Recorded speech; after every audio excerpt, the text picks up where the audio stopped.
think I'm recording now. Okay, well, hello, this is Carrie Sponhugel, 4-H agent, Highland County and Bath County, and today I'm going to share with you an educational component to your livestock project on behalf of the awards committee. And today's educational component is based on how to fill out and complete your project record books. So I will be sharing my screen with you and we will get started. Okay. So to begin this PowerPoint, this is just kind of an overview of our project book and other project books in the area and the state of Virginia. We're going to mainly focus on our livestock project book today, but if anyone else is viewing this PowerPoint and this video, you are welcome to take notes. This is really geared toward our Highland County 4-H and FFA program, and we want to just kind of put some pointers out there based on if you need a refresher on how to fill out the book and what else needs to go in it besides just the actual record book pages. This is the PowerPoint for you. So without further ado, if there are any questions, please send those to me. I will share my contact information later in the PowerPoint.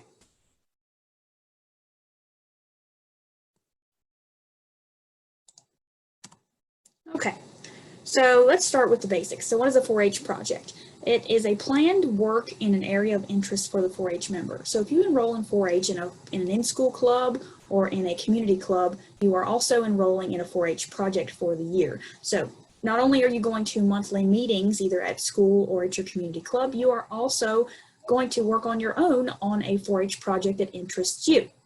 This is going to be guided by a 4-H adult volunteer who is your project leader. So you'll either get guidance from me, the 4-H agent, or you'll get guidance from your club leader, or you can also get guidance from your parents. But what we want to focus on is instruction and educational components for your project are for you, the youth, and then you're getting guidance from an adult to lead you through your educational journey. This program is aimed and planned with objectives that can be attained and measured. So what we want you to do is not only learn from your project, but be able to see how you grew through the project process. And there are goals. There's different parts of the program that help you figure out that process and how your journey went. So it's summarized by some form of record keeping. So we know we all like to do projects, but we also need to keep records, and we want to know what you've done over your course of your 4-H career. So let's say you are now 18 years old, you're ready to apply for, let's say, the All-Star application or college or a job, and some of your 4-H work is relevant to that potential new job or that school you want to get into, and you want to kind of know what you've been doing this whole time. So you might not really remember what you did when you were 9, now that you're a senior in high school, but by keeping 4-H records, you might be able to pull that out of the drawer and say, hey, I did a lamb project and I also did a honeybee project. And those two different projects helped me learn this, this, and this. And you can apply that knowledge that you learned even that far back to something that's relevant to today. So record keeping helps us in lots of different ways, and we like to teach that and get you started learning that at an early age. We also do 4-H projects for a minimum of 6 hours a year. So we know that if you're doing a livestock project, you're spending probably 6 hours a day with your potential animal or project area. Sometimes 4-H projects are only 6 hours or just a little bit over, but we want to at least know that you've spent 6 hours of educational instruction with your project. So there are 5 major areas of project work in the state of Virginia, and that includes leadership and personal development, animals, communications and expressive arts, also foods and nutrition, everybody loves food and nutrition, and environmental education. So those are the top 5 programmatic areas for Virginia 4-H. There are some other areas that have a little bit less number in participation, but they're no less important, and that's family and consumer science, that's scientific inquiry, personal safety, ag in the classroom, community and volunteering. We do some of that. We do a lot of that here in Highland County, and technology and engineering. So even though they're not in the top 5, these are still really relevant project areas to take part in.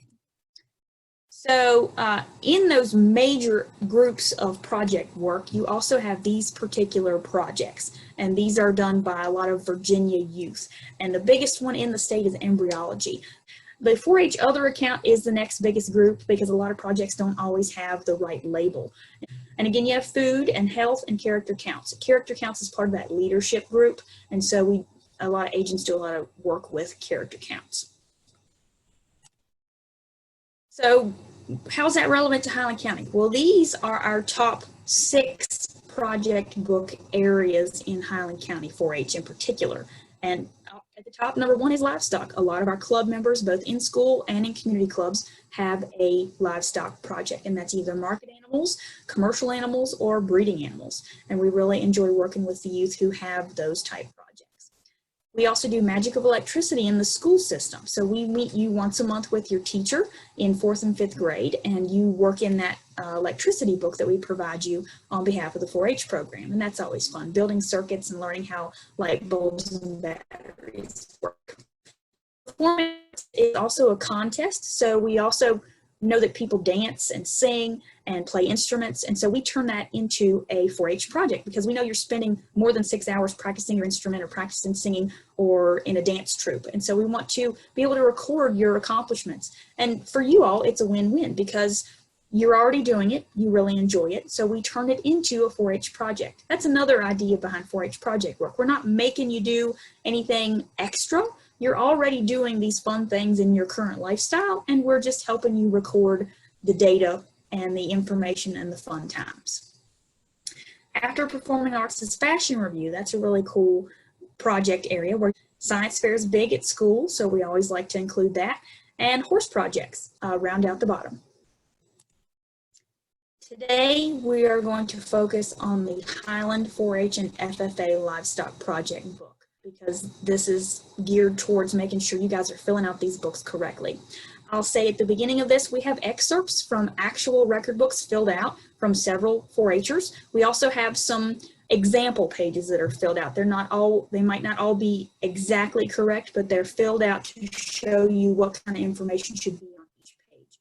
So that's what we're going to look at today. So again, some pages are actual from real 4-Hers who have completed the project book and have earned high marks in their scores. And then some of them are just examples to keep things interesting. So in this project book program, 4-H and FFA are joint in this in Highland County. We have created our own livestock project book. Youth enroll in a 4-H club or an FFA chapter by December 1st. That's the first thing you have to do. And then you complete 6 learning activities, which is your 6 hours of instruction either in your club or in your chapter by June 1st. So you have from December 1st to June 1st to get in 6 activities. So that's 1 activity a month. And then you manage your project animals and you self-promote your project in the process. So not only are you enrolling and participating, you're also working with your animals and all the other marketing components of that. Because hopefully you get to sell your animal or take it back home and start your breeding program. And you want to make sure you're telling everybody that so they can help you out. We also have youth assist with committee work and show and sale setup and wrap up as part of this project. So to start, you don't need a whole lot of material to get started technically with this project. I suggest that you round up a 3-ring binder. It is summertime and we're out of school now, so you can reuse something that you had subject matter in for school. Project book will be provided to you by the Extension Office. We can make those copies and they're even in color. So that's something that we do for you on behalf of the program. You will want to have a 3-hole punch or a single hole punch handy because if you're going to be recording your data and keeping records, you want to put it in that 3-ring binder with a 3-hole punch, just so you can keep up with stuff. Access or permission to a camera because you want to record your data in pictures. So we will, we really want you to record what's going on so we can see it. So use pictures. And our cover page. This is what we're either going to insert in the front of your 3-ring binder, or we're going to put it on the first page inside the 3-ring binder.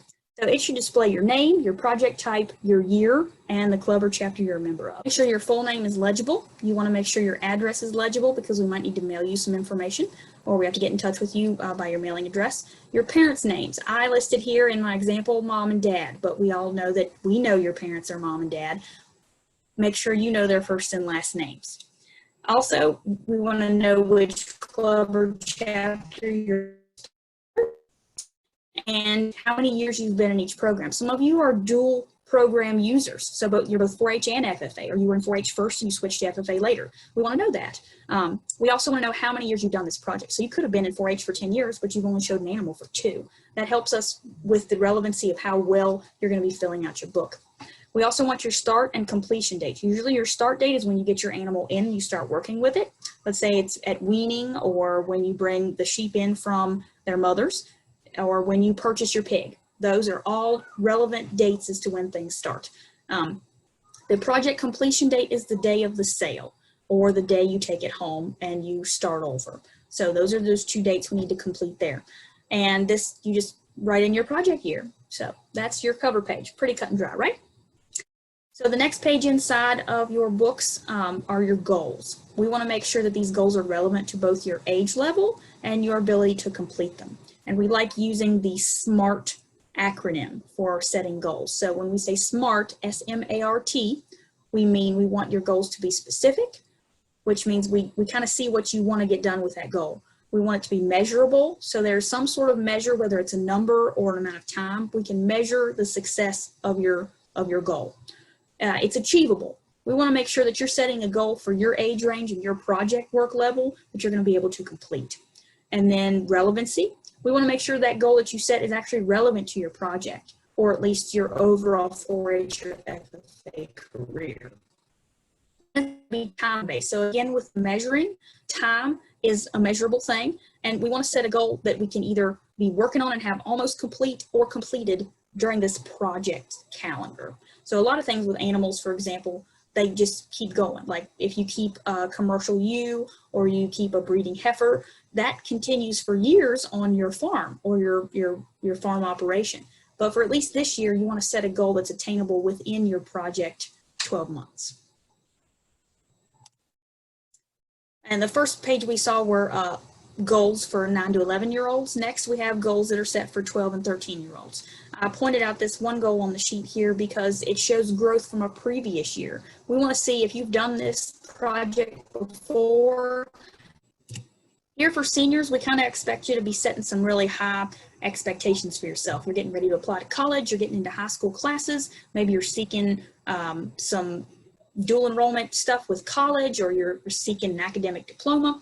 We want to see you with that same work ethic and work drive in your project work here. So I have highlighted the first goal here from this person. You are probably growing animals for a living. You might not even live on a farm. You're just purchasing your animal. There's many ways to do this. But in this person's case, they have set a goal for improving their actual flock. So for years and years to come, project animals will be getting better. And that's a wonderful goal to have. So I really like this goal of saying, hey, this person has made progress to this particular area, and it's pretty cool to see that happen. Okay, as you can see, this is a printed project book and everything is handwritten from page 1. We want that because we want to see you actually doing the actual work. Sometimes handwriting is something you have to work on, and we still need to use it, even though we have tablets and all kinds of fun things we can type with. So while we know some people prefer to type, we actually like seeing you doing the handiwork in writing down things. So in the planning and production record, this is where we list what animals we have. In this person's case, we have 3 sheep, okay? And as you go across the table, you just follow the directions in each column as to what you're supposed to put in it. And it includes animal ID, description, like if it's a pig, it might be the breed, it might also be, has a spot on its left hip. It's helpful to discern from animal to animal based on your project and on your farm. So she has here the date on her book as June 1st, and this project book is 2 years old, so everything's going to be dated 2018.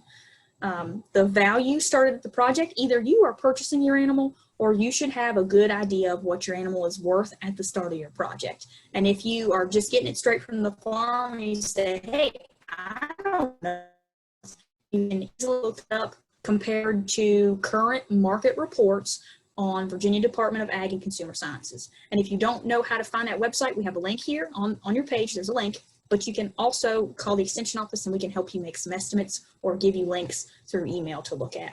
But you do want to know the value of the start of your project. Nothing is ever without a value, whether it's give to you or your parents buy it for you, or you do it on a trade where you trade animals for labor, maybe with your grandparents on their farm or their operation.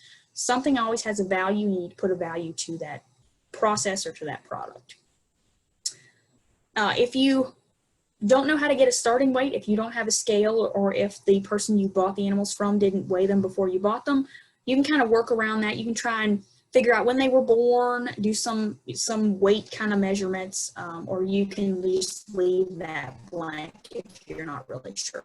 You can also take a weight later. You know, we have tag day or we have tag week, and we're going to be able to give you an estimate based on weight tapes for your animals. And you can at least put that starting weight in your book, but at least date it. So if you started on June 1st, but you didn't get a weight till July 15th, at least put that date in there so when you do your number crunching, it'll make sense later.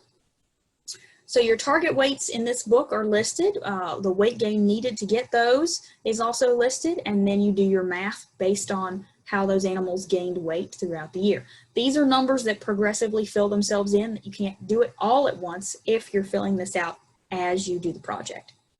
The second column here, we have the same 3 animals, just continued with additional information. We want to know, we don't need to know whether you bought expensive feed for your animal or economical feed, or maybe you're feeding your animals what your other sheep or other hogs or other steers are eating on your farm already. And that's fine. We just need to know, we kind of need to put a value to that. So if you're buying bulk feed from the co-op in, you know, half-ton bags, or if your parents are buying it for you, we kind of need to know how much you're feeding, how much you bought, and what it cost you. Because again, everything has a cost, and we want to make sure we are learning from this project some financial responsibility. So here, you will just want to keep track of when you bought your feed, how much you bought at a time, and what it was worth. Right here, we saw that this person wrote down that they have 10 square bales from their farm. They made their hay themselves. But again, it has a value. We know there's at least another month and a half or another 3 to 4 weeks that they're going to need to buy feed for, because these animals are going to be sold in September. Here is the feed tag page. We want to make sure you know what's in your feed and you're being responsible about what you're feeding your animal. This is just an example, pulled it off of chewy.com. You may or may not use this feed, and you also need to know just what's in it. What are you feeding your animal? So this page helps you read your nutrition label off of your feed bag, and you are kind of having a concept of what you're putting into your animal and what they're getting their nutrition from. I want to put in a second page. So we give you the opportunity to make a second copy of this, or you can ask us to make a copy for you, and you could put in 2 feed tags. And that would make sense, because sometimes you change your feed based on your animal age, weight, or nutrition needs. So here we've included just the answering of the questions, and then we've also included, you know, snapshots or cutouts of the nutrition label. Let's say you're feeding a bulk bag of feed from the co-op, and it didn't come with a label. The co-op will actually have that feed mix there, and you can request a printed copy of what's in that feed ration, and you can print that out and include it in the book. Now we come to equipment inventory. This is a tricky page, but it's easily fill-outable. What we want to do is we want to take inventory of what's in the barn. Maybe you have stuff and you're just being able to borrow it from mom, dad, or grandma and granddad while you're doing your project. But think about the things you use the most that are specifically designated for your project. So we know we need to feed and water our animals. If we're going to halter break them, we need that equipment. We also might need trimming and showmanship type preparedness equipment. So we at least know there's several things everybody should have on their equipment list. So on this one, we have feeders, halters, buckets, we have towels. This family has a blower and a set of clippers and some clipper blades. They also have one of those wagons that you can pull behind your lawnmower to walk your sheep. So that's what that walking trailer is. They also have a treadmill. Some people might have different kinds of apparatus in their barn or their working area to help train their animals. The beginning value, if let's say you're using a bucket that's been on the farm for 20 years and it was free, you can put that it may have been worth $5 20 years ago, but now it's 20 years old, but it still holds water, so it still has value. So you want to try and put a value on everything that you have. Nothing is worth $0 unless it's broke or sold or lost. And we've actually had some listed here. So we said we had a feed pan in 2016 at the beginning of this year, which is, let's say this is still the 2018 project year. Let's say you broke it. So now we had a $5 feed pan. At the end of the year, we broke it. So then we don't have it, so it's worth $0. That's pretty much the only time when something is not worth something. If you need help figuring out what something is worth, you can check eBay or Craigslist, or you can ask your parents to help you look that kind of stuff up. But everything should have a value. If there would be a slight chance you'd ever want to sell it or donate it to someone, you want to put a value to that item. Here we have supplies. So we want to consider inventory as something we already have, and supplies are things we're going to buy. And most supplies are disposable. But in this case, we have this person listing that they bought a used trim stand from someone. It's going to last many years, so they made that note and they bought it for $50. So in 2018, when they bought it, they're going to list it as a supply they bought. Next year in 2019, if they do the project again, they'll list it in inventory. Hope that makes sense. They also bought hoof trimmers this year. So you can also see we've changed some colors here. We wrote the date 2 different ways. When you fill out your record book, you really want to be consistent. So either use dashes or slashes for your dates. That's one thing, just to be consistent about it. It helps with the clarity and the nice look of the book to make it look uniform. So just kind of keep that in mind when you're writing things down. You can also take this piece of paper out of your project book and keep it with your other paperwork, either in the closet at the barn or in a a dry place where you can like write things down as you pick them up. This is a feeding plan estimate page, and this is only required for seniors. But if you're a junior and you really like math, you can fill this page out. The first thing we have here is what is grain costing us. So you would bring that price over from your feed supply page, from your other table, divide it out by how many pounds are in the bag, and that's how much it's costing you per pound. What do I need to know that for? Well, let's say your feed bag tells you to feed 3 pounds of feed a day. Right now, that feed would cost this person about 46.5 cents a day for feed. And to think, okay, so I'm spending 50 cents a day on feed. How much am I going to spend on average for my next 90 days? You can figure it out. You'll know how to budget. The next thing is your cost. So you can figure that out based on your receipt from the store. Hay is another example of if you make it yourself and it's already on hand, we still need to know the value of how much it is and then how much you're going to feed and how much it's going to cost you. Next thing is supplements. Not everybody uses supplements, but let's say you want to add some extra protein to your animal's diet, or let's say they need a little extra mineral, so you buy some general mineral to put out. We want to include that in your everyday cost. So these are just general math problems. You work right through them just the way they're explained, and it's just a nice another page to help you visualize what this program and project animal is costing you. Next, we get to health. While we don't like to look forward to the fact that our animals might get sick on us, we do have preventive things we should be recording. So this person is vaccinating and deworming. And the good thing about that we need to know is withdrawal time. Withdrawal time is one of those topics we've talked about with YQCA training. Withdrawal is very important based on the meat market. And we are growing these market animals for the meat market. That's why we have the health treatment record page. So here we have the date it was done, to which animal is very important. We need to make sure we know which animal was treated if we ever have to go back and check. What the product that we used, maybe it's a name brand, maybe it's a generic, and if there's a withdrawal time. Some things you can administer, no withdrawal time, it's ready to go. You can slaughter that animal that same day. It's just something you're allowed to do. But there are others that might be 3 days, 10 days, 20 days, or 45 days that you cannot process that animal because it will still be in their system.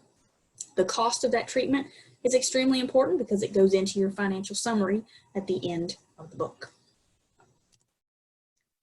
Now we have miscellaneous expenses. This is something that won't fall into your supplies or your equipment, your health record, or your feed record. This is something totally extra, and we leave this wide open for you guys. So thank you cards are extremely important. You can hand make those, but even if you hand make them, it takes paper, takes construction paper, takes glue, takes nice pens. So you want to validate your expense on that.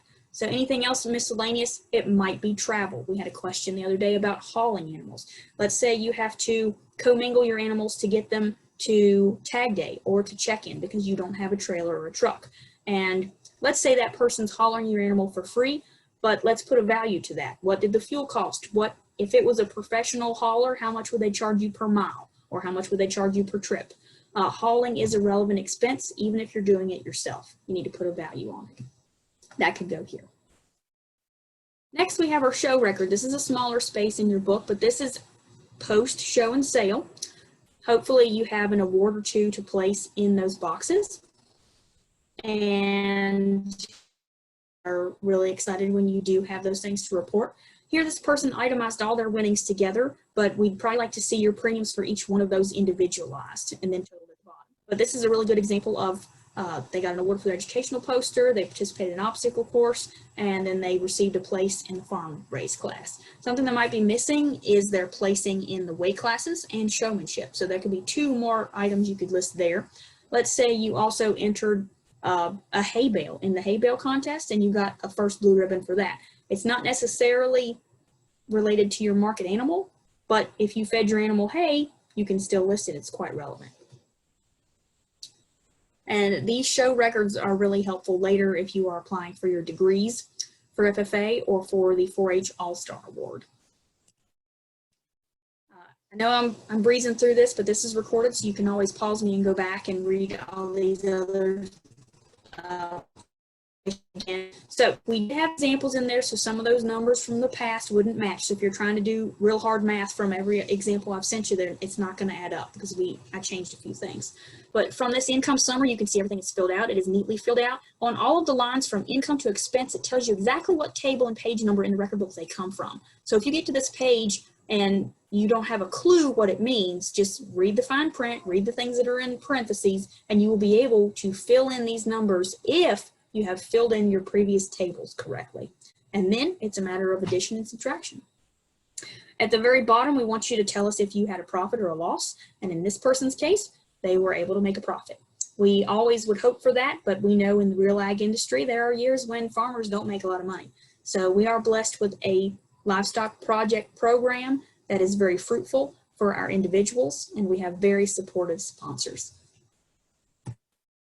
So those were the pages that are provided to you from the Extension Office. Now we're going to talk about the things you need to add to your book to complete it. And those 3 things mainly are photos and ribbons and awards and your project story. So here's some photo examples from yours truly. This first one, we just have a picture of a person with an animal, and it's pretty self-explanatory, but we still need a caption. It would also help if maybe you said this was 5 days after getting them in, or finally the lamb's walking after 2 weeks of hard work. In the next picture, we're in the show ring, hopefully. We can kind of tell that there's an audience there. So we want to maybe know how you placed in that class, or maybe what you learned from that particular instance. So I have a name to your picture. The last picture, this is also relevant to your project because not only are you working on livestock projects, there are other things that you do throughout the year. And it's really important that we know that you're doing other things.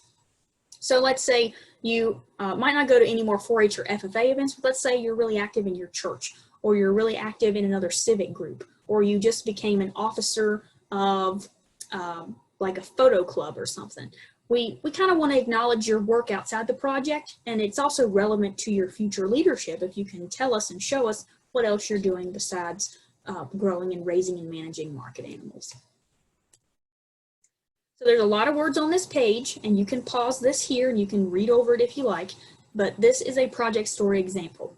A lot of this is a narrative of what you've already written in your project book. So you've already written down starting weights, ending weights, what they gained, what you fed them. Just put it into a narrative in a paragraph. That fills up the next page, and it takes less than a few minutes to write that. So we're just putting into words what we've already written down in numbers.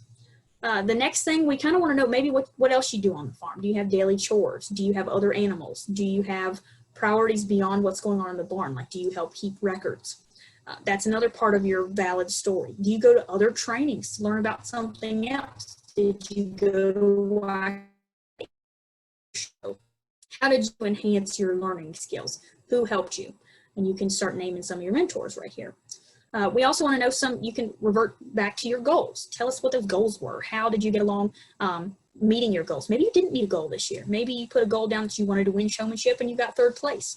Maybe you learned from that experience that you didn't pay enough attention to the judge, or you didn't have the feet set just right, or the sheep was really contrary that day, or the steer just really didn't want to cooperate. So those things you can really mix into your story to make this more personal. And then for you later, you'll have a story to read that can remind you of what you did in this project in 2018 or 2020.